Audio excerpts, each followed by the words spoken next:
तर मोनोरेलमध्ये हे बचाव कार्य सध्या सुरू आहे, त्याची ही सगळी एक्सक्लुझिव्ह दृश्य आपण झी 24 तासवर पाहतोय। गेल्या तासाभरापासून मोनोरेल या ठिकाणी अडकून पडलेली होती, त्यामधल्या प्रवाशांना आता सुखरूपरित्या बाहेर काढलं जात आहे। एक एक करून या प्रवाशांना आता सुखरूपरित्या बाहेर काढलं जात असतानाची ही सगळी दृश्य झी 24 तासच्या माध्यमातून आपण पाहतोय। मात्र अचानक मोनोरेल थांबली, त्यामुळे प्रवाशांमध्ये अत्यंत भीतीचं वातावरण निर्माण झालेलं होतं। अनेक महिला यामध्ये अडकून पडल्यात, अनेक वृद्ध व्यक्ती देखील यामध्ये अडकून पडलेले आहेत, त्यामुळे अनेकांमध्ये भीतीचं वातावरण पसरलेलं होतं।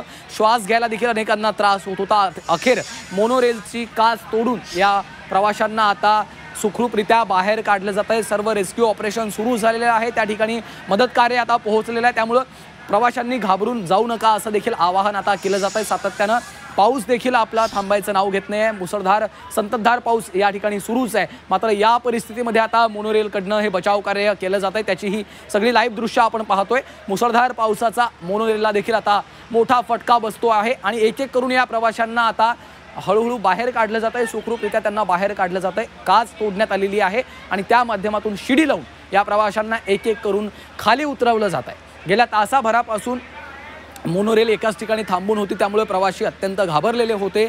श्वास घ्यायला देखील अनेकांना त्रास व्हायला सुरुवात झालेली होती। प्रवाशांमध्ये भीतीचं वातावरण निर्माण झालेलं होतं। अखेर आता मदत त्या ठिकाणी पोहोचलेली आहे, रेस्क्यू ऑपरेशन सुरू झालेलं आहे। ही महत्त्वाची 3 दृश्य आपण पाहतोय। पहिल्या दृश्यांमध्ये मोनोरेलमध्ये कशा पद्धतीनं खचाखच भरलेली प्रवाशांची गर्दी आहे, दुसरीकडे आता बचाव कार्य मदत कार्य सुरू झालेलं आहे, त्याची देखील दृश्य आपण पाहतोय।